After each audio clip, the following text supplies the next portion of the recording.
My mom always wanted Amazing Grace played on the bagpipes. That was like the only thing she ever told us she wanted at her funeral.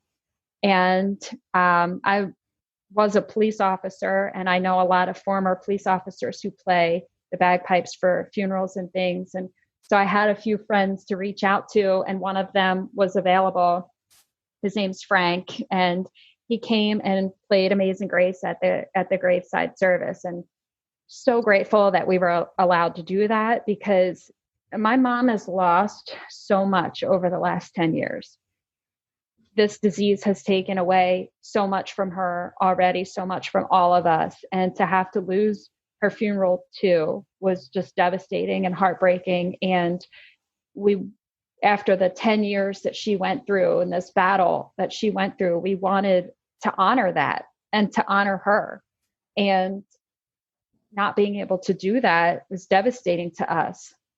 So I am grateful that we were able to do what we were able to do, and pretty much kept with all of her plans and her wishes, just on a much smaller scale.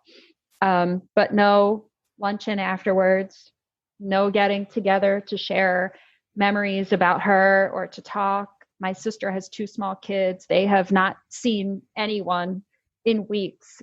So after the funeral service, they went home. And my husband and I were with my dad and his sister, and we went back to my dad's house, and then his sister left, and that's it. I'm Dr. Regina Kep. I'm a board-certified clinical psychologist, and I specialize with older adults and families. I created the Psychology of Aging podcast to answer some of the most common questions I get about aging. Questions about mental health and wellness, changes in the brain, like with dementia, relationships and sex, caregiving, and even end of life. Like I say in my therapy groups, no topic is off topic. We just have to have a healthy way of talking about it. So if you're an older adult or caring for one, you're in the right place. Let's get started. In part 2 of my Grieving during COVID series, I'll be talking about grief and bereavement. So bereavement is a period of mourning after a loss, especially after the death of a loved one. So if you missed part 1 of my Grief During COVID series, go back and listen.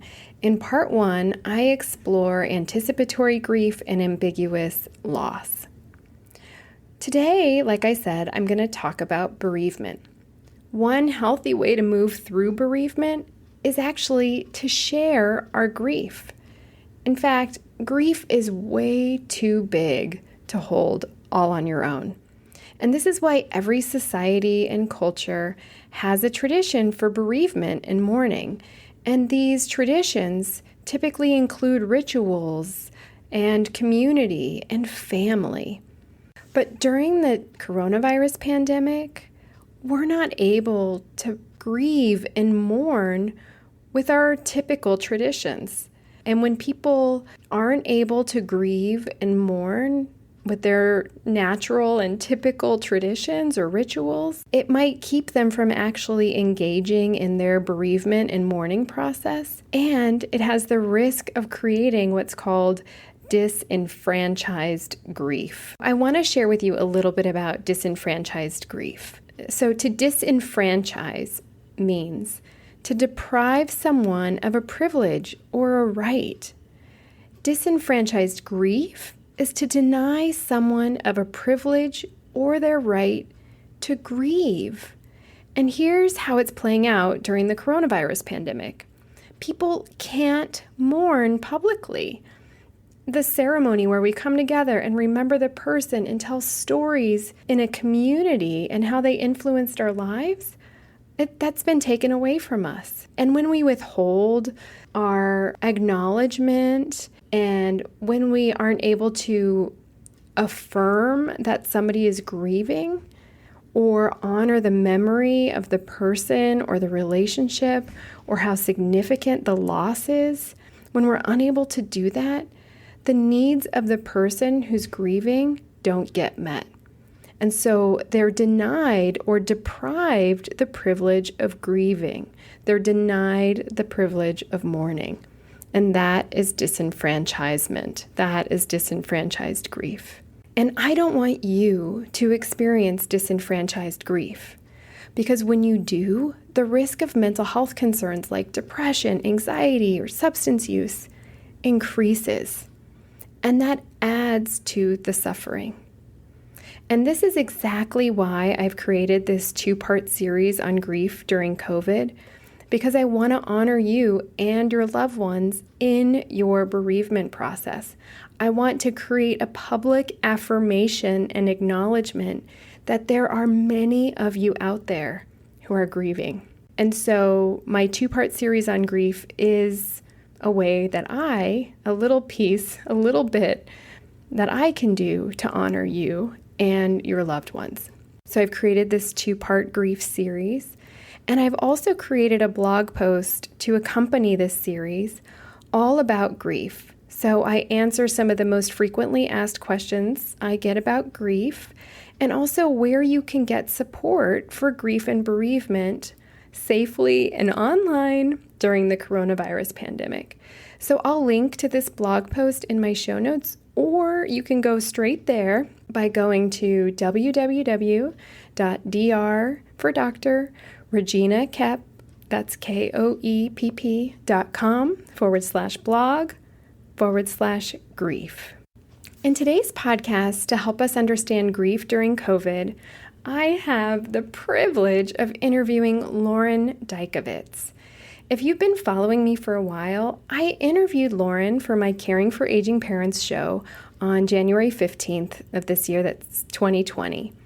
Lauren's mom sadly passed away at the beginning of April. That was just a couple weeks ago due to complications of Alzheimer's disease. And this happened during the coronavirus pandemic. And today, Lauren has been gracious enough to share with us her experience of grieving her mom in the midst of COVID. I just can't imagine what you're going through with your mom was on hospice during COVID, then she passed during COVID, and you moved into a new house. And how are you? I'm doing okay right now. And I say right now because it kind of changes every few minutes or so throughout the day. It's like an emotional roller coaster. But knowing that I had something to do today actually helps a little bit, to keep your mind off of it. Just to refresh listeners' memories, will you remind us of how old you were when your mom was diagnosed with dementia, how long you were caring for her? My mom was diagnosed when I was 25. That was in July of 2010, and she was 62 at the time. And about 3 years into her diagnosis, I quit my full-time job. And kind of since then, so the last 7 years, I've been off and on part-time caregiver. I moved away a couple of times for my husband's job, so I wasn't necessarily hands-on day-to-day caregiving, but still the long-distance aspect of the caregiving. And when I would go home to visit my family, at certain times I would try to take over for my dad. And then we did hire in-home caregivers 3 years ago. So I had more of a daughter role at that point, but still, I guess you could say a care partner, someone who's still contributing to the care management, but I wasn't in it day to day. And so I did that up until recently. I was living in Florida and I moved back up in the Northeast. And then 3 weeks later, my mom took a decline and led to the end. And so I had been the daughter really at that point, but still very much helping my dad manage her care and what everyone was doing for her and what's the next step and how are we going to change and transition her care and things like that. So I've been doing it off and on for about 7 years. And my mom was diagnosed for 10. So I don't want to underestimate or minimize the care that goes into loving somebody with dementia, even if you're not doing the hands-on work. Yes. That's a whole job in itself, because it changes your relationship with your mom or, your dad or husband, wife, whoever the person is. And you really have to learn this new relationship with this person and how to still make them feel loved and secure and happy. And I've never been in a position where I'm bathing my mom or I'm changing my mom, but I've been very much involved in her care, and it takes a toll on you, whether you're there every day or not, or you're just on the phone. I mean, every different role of caregiving takes its own toll and has its own unique challenges. I've kind of done a little bit of it all at this point. So, I want to ask you some questions, and whatever you're not comfortable with, I will respect your privacy and your limits. Sure. You just be honest with me about what you're comfortable answering and what you're not comfortable answering. Okay. And I will respect your needs and wishes with that. Okay. Will you share a little bit about your last visit with your mom? Yes. So I had been since I moved back to, I'm in New Jersey. My parents are in Delaware, and we had been looking for a house. So we have finally ready to settle on this house, ready to close on it and move into it. And I knew that I was going to have a few days where I would not be able to go visit my mom because of moving out of the rental house and all those things that go along with moving.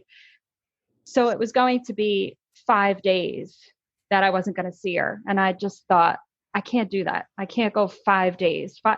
5 days for someone at the end of their life, end stage Alzheimer's, 5 days is a long time.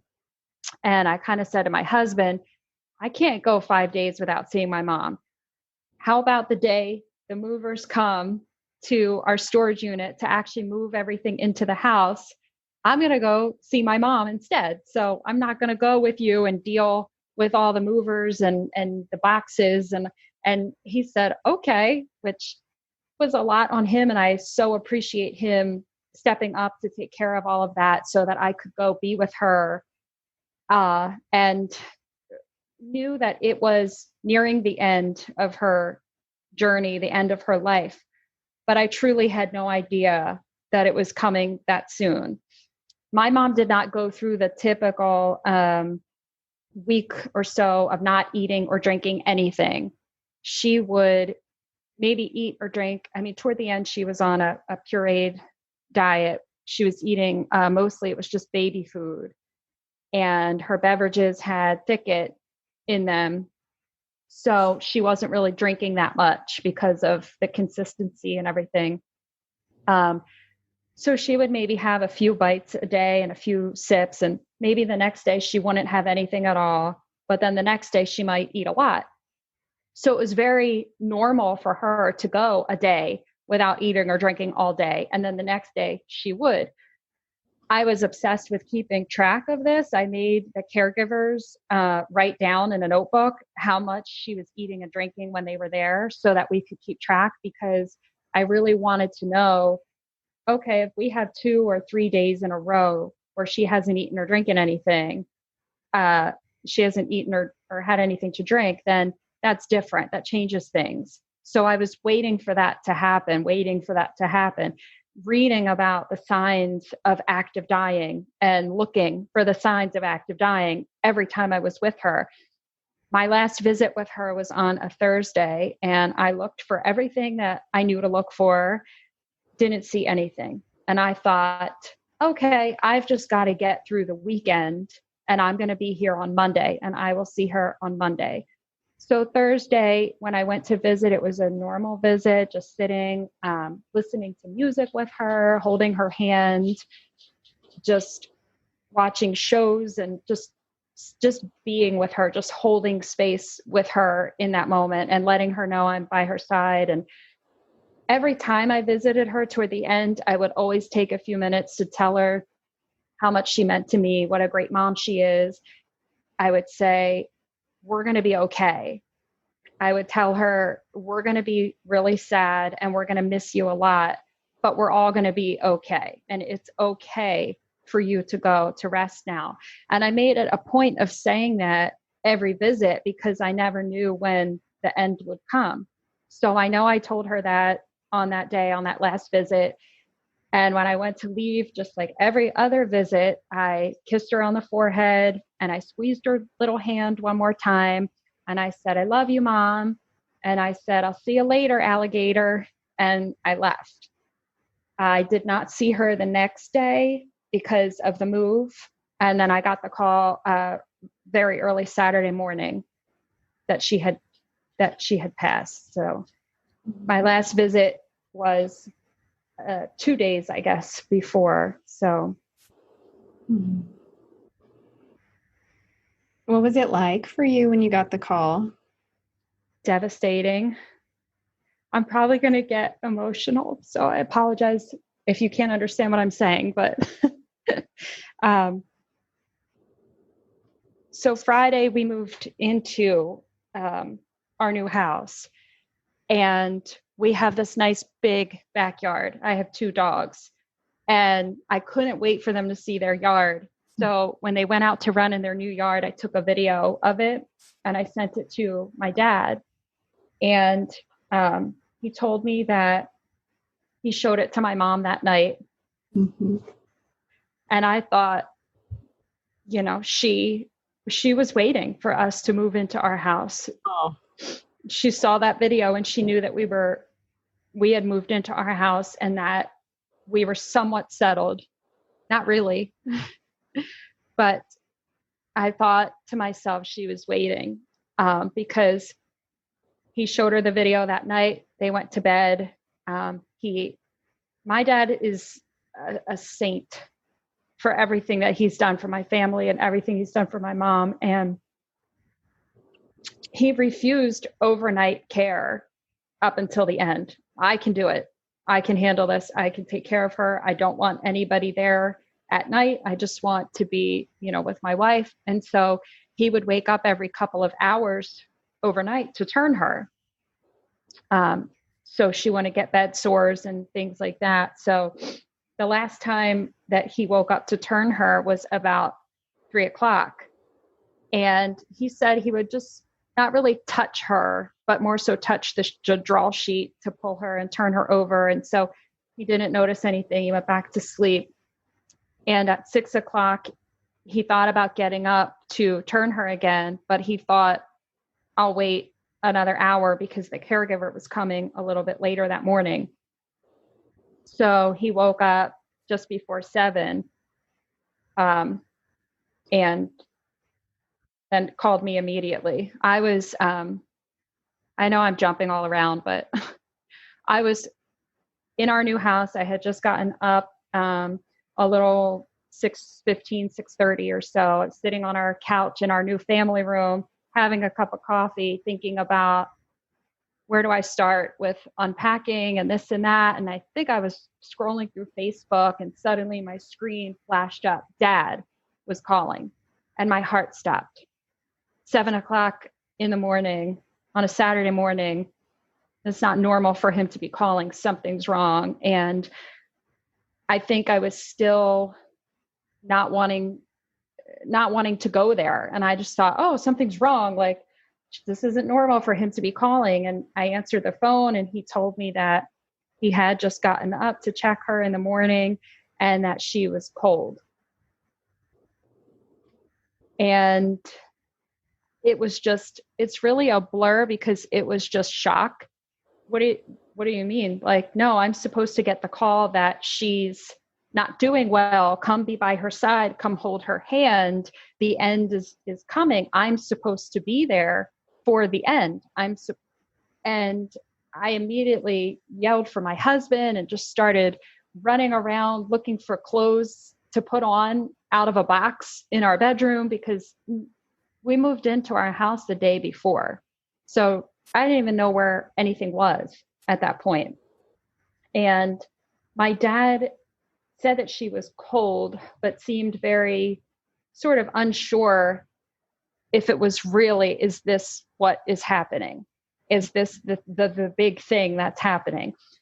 So I ended up calling my cousin, who she is amazing. She's a nurse. She works in labor and delivery, and she lives maybe 5 minutes away. And I knew it was going to take me almost an hour to drive to their house. My sister has little kids. It was going to take her a while before she could get to their house. And I called my cousin and told her, I said, you have to go over there. He cannot sit alone for an hour not knowing. So we're scrambling and getting ready. We get in the car and we're on the way down there. And I told my dad, I said, I don't know if she's not gone yet. Just sit there and just hold her hand and just tell her that you love her. And didn't hear back from him. I didn't hear back from him. So I called him again and I said, is Julie there yet? And he said, yeah, she just got here. And I said, okay, well, and he said, she passed. And it was a sense of shock because the end was not what I had always pictured it to be. I thought we would have days where we knew what was coming and we're sitting with her and holding her hand and waiting for her to take her last breath. But it didn't happen that way. And I was very upset because I kept saying, I was supposed to be there. I was supposed to be there. And my dad felt that way. My dad was sleeping in the bed next to hers and he missed it. And he felt that way. And so I think for all of us, it was just this sort of sense of shock that, this is coming, that it's going to happen, but the way that it happened and when it happened, none of us were prepared for that. And moving into a new house and sit the first morning in the new house, having a cup of coffee, and I get that phone call. Never in a million years did I expect that. So that was really difficult. All the planning and preparation that you did, and then it all happened in a different way. Yeah. Will you say more about the significance of your mom waiting for you to get settled in this home? Yeah. I mean, so my mom was the type of wife that did everything for her family. And it doesn't surprise me at all that she did this for her family, because the initial feelings for me of being angry that I wasn't there and I missed it and I just saw her. How could I not have known this was coming? That it still comes up. I still feel that a little bit, that I wanted to be there. But I just think that my mom was sparing us all by doing it in the middle of the night when everyone was asleep. And my dad wouldn't know until the morning when everyone was home and everyone was awake. And it wouldn't be that call in the middle of the night and rushing to get there in the middle of the night. And I feel like she planned, like someone told me recently when she was transitioning to end of life, they said, your mom has a plan for how this is going to go. It's not up to you. You can't control it. It has nothing to do with you. She has a plan for how she wants this to go. And I truly feel that this was her plan. In the last 3 months since I moved back up to the Northeast to be closer to family, my husband and I had been looking at houses. And every time I would see my mom, I would tell her, we saw this house, we did this, this is going on. Once we were under contract on the house we bought, I showed her pictures of it. I showed her paint colors that we picked out to have painted. I showed her the carpet we picked out. I showed her and told her everything along the way. And she knew when we were doing what we were doing, what the timeline was, and what was happening. And she knew when I left on Thursday, okay, Mom, we're moving into the house tomorrow. I'm moving into my new house and I'll be here on Monday. And I just think that she was waiting for that moment, waiting for it to happen. Okay, she's in her new house. She's settled. Now I can go. And the fact, like I said, that she did it in the middle of the night when everyone was sleeping, on a day when she knew everyone would be home. I mean, even in this quarantine, my husband and my brother-in-law are both still working. So Saturday, she knew they would be not at work. They would be home. We would all be together. And I feel like that was her last act of motherly love. Not her last act, but her last act on earth as she's living, because I still feel that she's going to take care of us. But her last act here on earth was to spare us from that week of sitting at her bedside, waiting for it to happen, watching her struggling to breathe, knowing that she wasn't eating or drinking anything, and, being there all day, all night for that long, and just doing this at a time when no one was with her to see what happened. I mean, we've all seen enough. And I think that was her way of protecting us and waiting for me to be settled into my house. And someone had mentioned that my new house is my new chapter, and that my mom didn't want me to have those hard memories and the painful memories while I'm living in this new house. And that was her way of setting me free into this new chapter of my life and this new home in my life. And wow. Well, thank you for sharing so much of this with me. It's really very special, so intimate and tender. We have, as a culture, our rituals around grieving. We have like services, and we have funerals, and we have ways to memorialize the people we love and to remember them with a community. mm-hmm. And that's like really important to our grieving process, is to mourn publicly. Mm-hmm. And right now there's COVID restrictions. And so we can't mourn publicly as a community together. And so I'm wondering, for you, how have you engaged in your mourning process? It's crazy because just a few weeks before she passed, I started becoming really concerned that she wasn't going to have a funeral. And I actually wrote an article for Her View from Home that I think the title was, "I'm worried my mom won't have a funeral." And my dad just kept saying, I really just hope that she hangs on until this is all over, so that we don't have to rework our plans or figure out how we're going to do this and what we're going to do. Are we going to wait to have the service, or are we going to just do it? And I knew there was no way that she was going to hang on that long. And in a way that's selfish for us, right? To feel that way, because she's suffering and she had no quality of life. And I didn't want to prolong that for her, just so that we could have the comfort of having her funeral. But it's a tough situation to be in. It's unprecedented. I never in the 10 years of this journey did I ever think it would end this way, and not being able to have a funeral. And I was really, really concerned about that. And, that happened. She passed during this pandemic. The restrictions are 10 people. And we were fortunate that the funeral home did allow us to have a small viewing it was 10-person limit. I've heard a lot of places aren't even allowing a visitation at all. So that was important to us for the closure of it.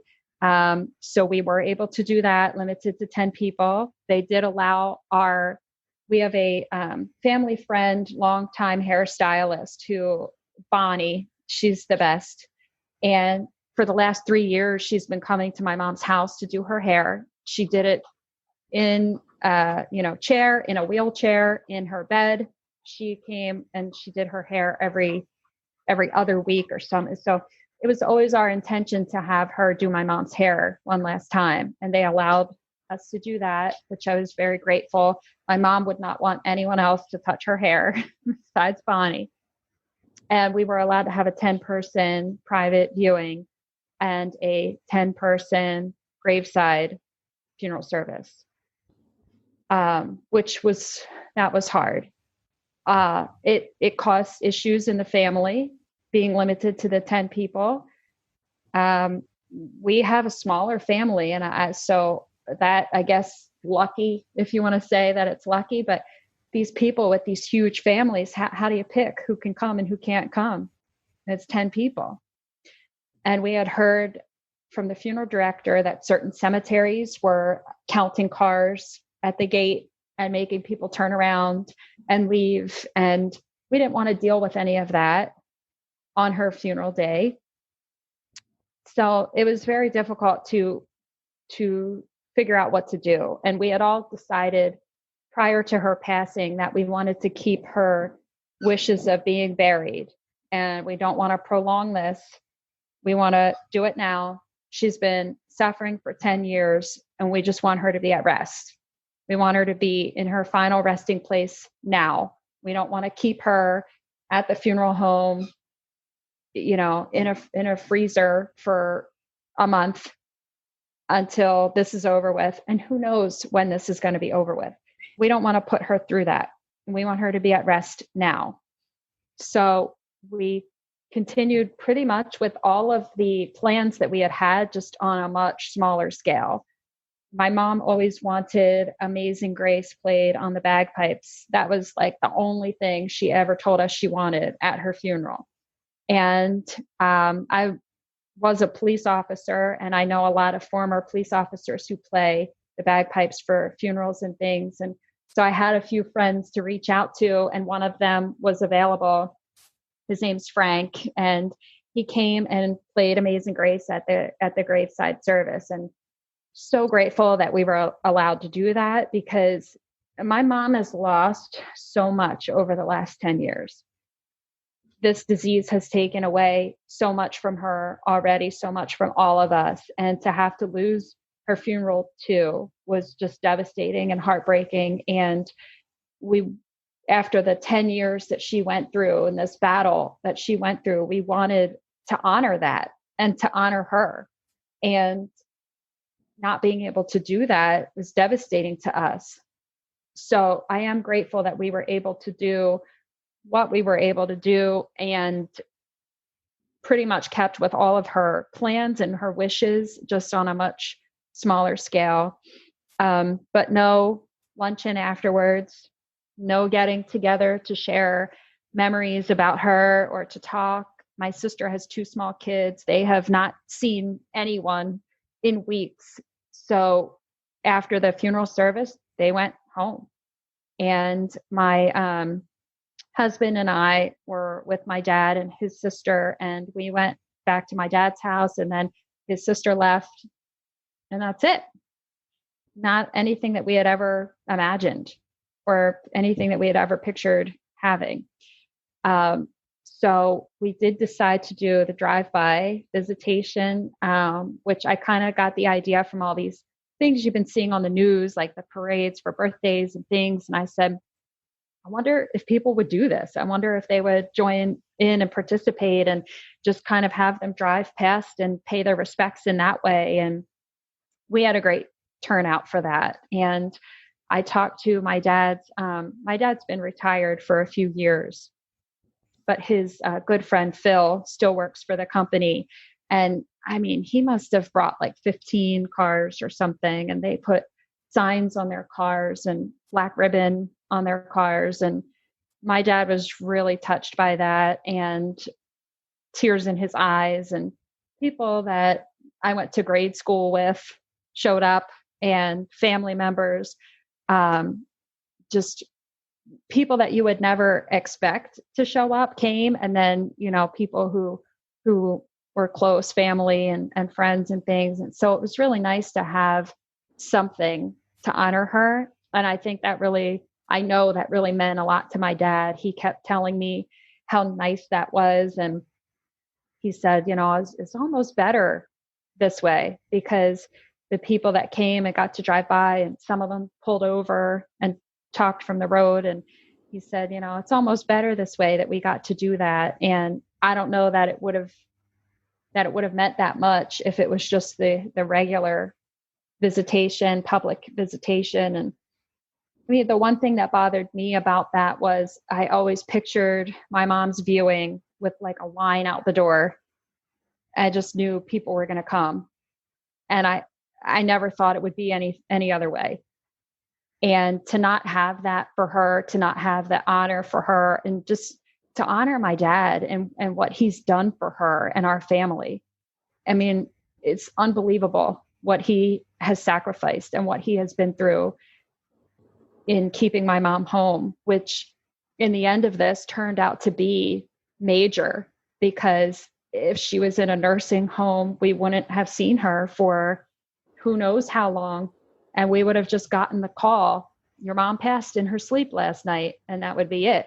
Her being at home made all the difference. I mean, I could just go on and on about so many things that I have realized in this pandemic that I never saw coming. Nobody ever saw coming, but tying in with the end of my mom's life and just how her being at home made all the difference in us being able to be with her, until the end. How's your dad now? I would say that he has his moments. And I'd say the same for myself. It's in the first week, there's a lot to do. And even though we didn't have a big traditional funeral service, there were still things to do. We had to meet with the funeral director. We had to get her clothes together. I wrote the obituary. We got pictures to get, there's something to do every day. And then the service was over and we had the drive-by visitation was the next day. And then that was over. And I would say up until then, everybody was kind of doing okay. Like my sister and I, wow, Dad's doing better than I thought he would. Like he seems like he's going to be okay. But it's gotten harder since then. The thing that I've worried about the most with him is him being lonely, because in this full-time caregiver, care manager position that he's been in at his home, he was never home alone. There was always someone there, whether it was just my mom or in the morning, a caregiver would show up. There would be nurses there, hospice nurses, different caregivers coming at night. Even overnight, my mom was there. And there were, people coming to visit and see her and spend time with her. And that's all gone now.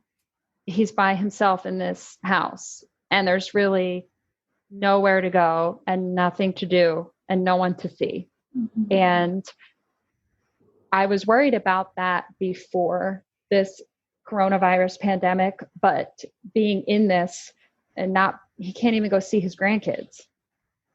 And I have been seeing him and my husband, but nobody else, can come visit. My dad has his own health problems, so we worry about him being around too many people and all that. And so he's just in this house by himself and surrounded by memories of my mom, memories of her care, memories of things she's lost.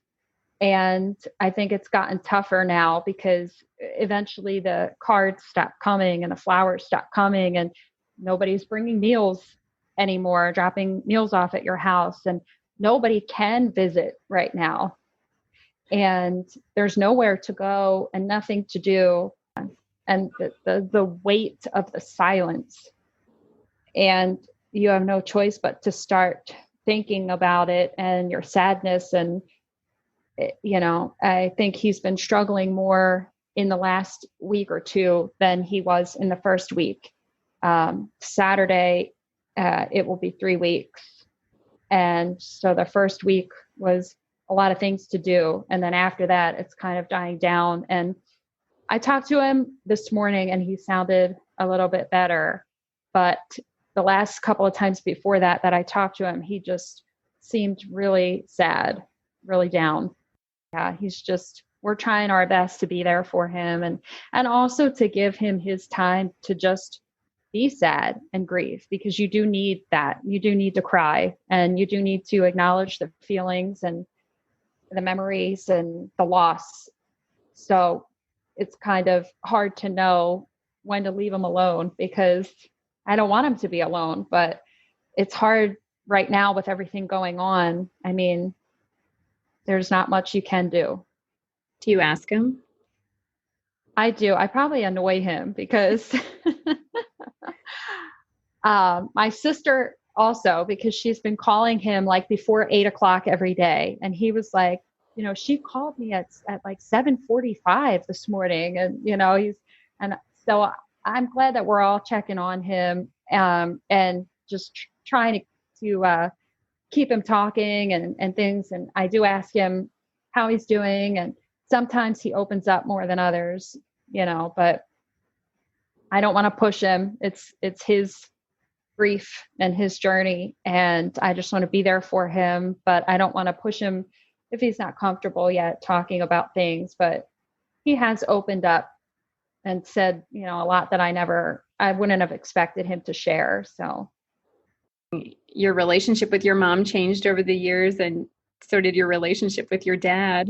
Yes. How is grieving after your mom passed different than grieving through the stages of dementia? Yeah, I feel like I'm an expert on grief at this point, because our journey has been so long, and I have been grieving for so long. And when someone is suffering from Alzheimer's, you lose them slowly and a little bit at a time. And it's very slow small changes over a long period of time. And you're grieving those losses all along the way. And for the last 10 years, I've been grieving those. She can't order for herself at the restaurant anymore. And now she can't dress herself. Now she needs help going to the bathroom. Now she can't walk. And now she can't talk anymore. She's lost her work. And just things that you wouldn't even think of that you lose over the years. And you grieve that, but you don't really have time to grieve it, because you're in it and you're dealing with it and you're losing things and you're sad about it. But it's okay. Well, what's next? What do we have to do now? Okay, she's lost this ability. Now we have to transition her care and change things and come up with a new routine. And you're just you're just in it, and you don't have time to really sit and like let the emotions hit you. And truthfully, I had no idea how I was going to feel when my mom died. I kind of thought I might not be that upset about it, because I've been grieving her for so long, and I know that this is coming. I know that she's going to die soon, and you feel like you might be prepared for it, or you might be ready for it. And you're waiting for the end of this journey, the end of this long, difficult road that you're on. And I almost thought that maybe I won't be that sad, because I've been doing this for so long and I'm prepared for it. But I was wrong, just dead wrong about that, because there's nothing that can prepare you for losing your mom. The fact that it's so final, that she's gone, that I go to my parents' house now, and it's not my parents' house anymore. It's just my dad. My dad's there. My mom's not there. I can't go see her anymore. When I would be sad before and I would miss her before, I could still go physically see her and sit with her and hold her hand. Even though she had changed so much over the years, she was still here for me to be with. And now that's gone. And so where do I go when I'm missing her? What do I do? How do I feel? How do I process those feelings and just be with her again? And it's almost like now that she's gone and there's no care anymore. There's nothing to figure out. There's no decisions to be made, and it's slowed down. Like life is still right now. And everything over the last 10 years is hitting me now at once. And I'm grieving my mom from 3 weeks ago, but I'm grieving her from a year ago, 3 years ago. I'm grieving her from 8 years ago. I'm grieving her from before she was diagnosed with the illness. it's just all of the different versions of my mom over the years on all of the different things that we've done together and memories that we had before she got sick. It's just that everything hits you all at once and you have nothing but time to process it now, especially right now because everything is shut down and it's a lot harder than I thought it was going to be. It's a different kind of grief because it's just so final, and just knowing that she's gone now. And there's, where do I go when I'm missing her? Where do I go when I want to feel close to her? It's just a totally different type of grief. And a lot of people have said, you don't know what it's like to lose a parent until you've been through it. And I always kind of felt like, well, I basically already lost my mom because of this disease and how much she's lost over the years and how much it's changed her. But it's different. It's just so different. And it just changes your whole life. It changes you as a person. And I'm still in the very beginning of that grief and processing that. But I can already see how it's changed me forever. Mm-hmm. And it's just a totally different type of grief. Thank you for sharing that.